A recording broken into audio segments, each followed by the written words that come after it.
Hi, it's Grandpa from Grammy and Grandpa Reads, and I found an old book about Paul Bunyan. He had a blue ox named Babe. We'll see what this story has for us. It's written by J.I. Anderson and illustrated by Joel Snyder, and it is a Troll Associates publication. The Great Lakes are great. The Mississippi River is long, the Grand Canyon is huge, and the Rocky Mountains are big. Some storytellers say that they were the work of one man, a very big man named Paul Bunyan. Paul Bunyan was the biggest and the best lumberjack in America, the best there ever was.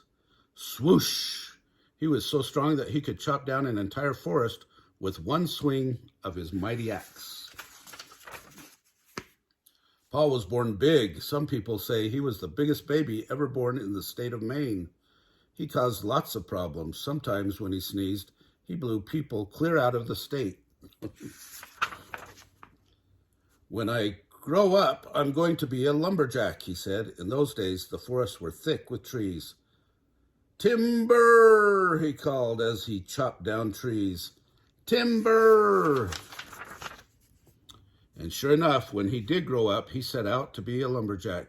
By this time, he was awfully big. So big, in fact, that he decided to go to Michigan and open his own logging camp.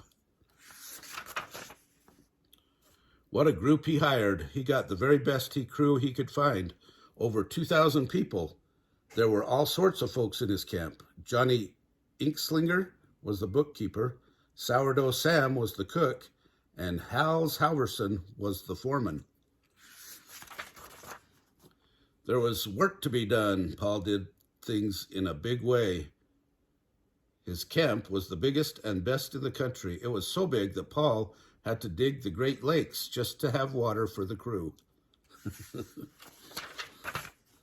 Paul invented modern tools to help the men with their work. Tools like the two-man saw and the grindstone for sharpening axes.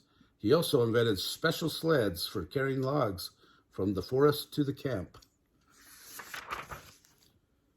The bunkhouse in Paul's camp was so big that the men needed maps to find their beds at night.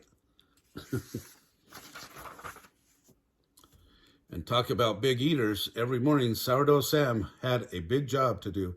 He had to cook enough pancakes for all the men. He cooked and cooked and cooked.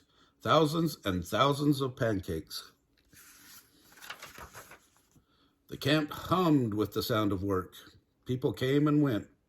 There was a lot to do, but sometimes Paul was lonely. Sometimes he wished that he had a friend his size to help him. Then one winter, during the winter of the blue snow, Paul found just the friend he was looking for. Something was buried in the snow. "Who's there?" Paul asked.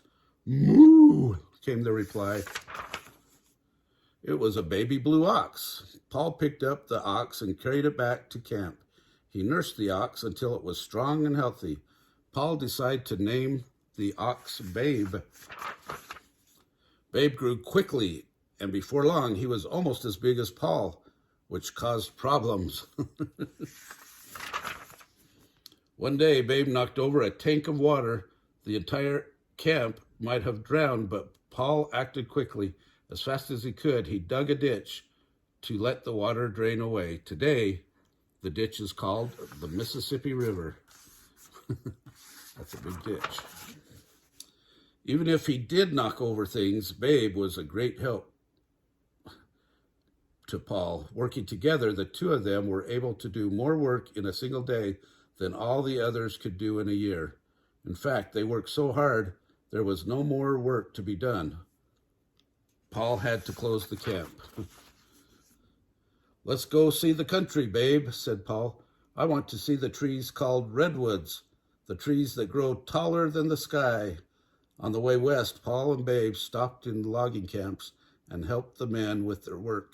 In Wisconsin, they saw a group of men trying to pull logs up a twisted, crooked road. "Let's help," said Paul.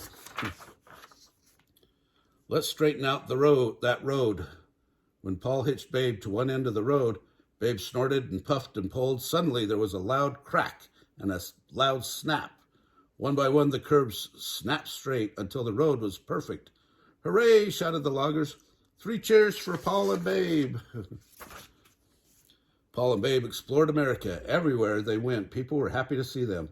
They helped the settlers in North Dakota clear the land for their farms. In Montana, they dug lakes and streams so the people would have fresh water. And in Iowa, they helped the farmers plant corn. In Colorado, Paul accidentally dragged his pick on the ground. The place where the pick cut into the ground is still there today. It's called the Grand Canyon. In Washington, Babe stepped on some hills and made the Cascade Mountains.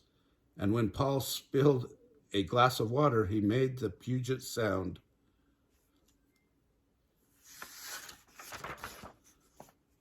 Once, when Paul burned some hot biscuits, he tossed them away. They were too hard to eat, but they were where they landed are the Rocky Mountains today. Paul and Babe roamed all over America. Some people say they saw Paul and Babe heading for Alaska, and still others say that Paul and Babe became cowboys in Texas. But wherever they are, someday soon, it's just possible that you might see Paul Bunyan and his great blue ox. Oh, that's a fun story to read. Anyway, if you like that one, smash the like button down below, subscribe to our channel, and watch the playlist for fairy tales and tall tales.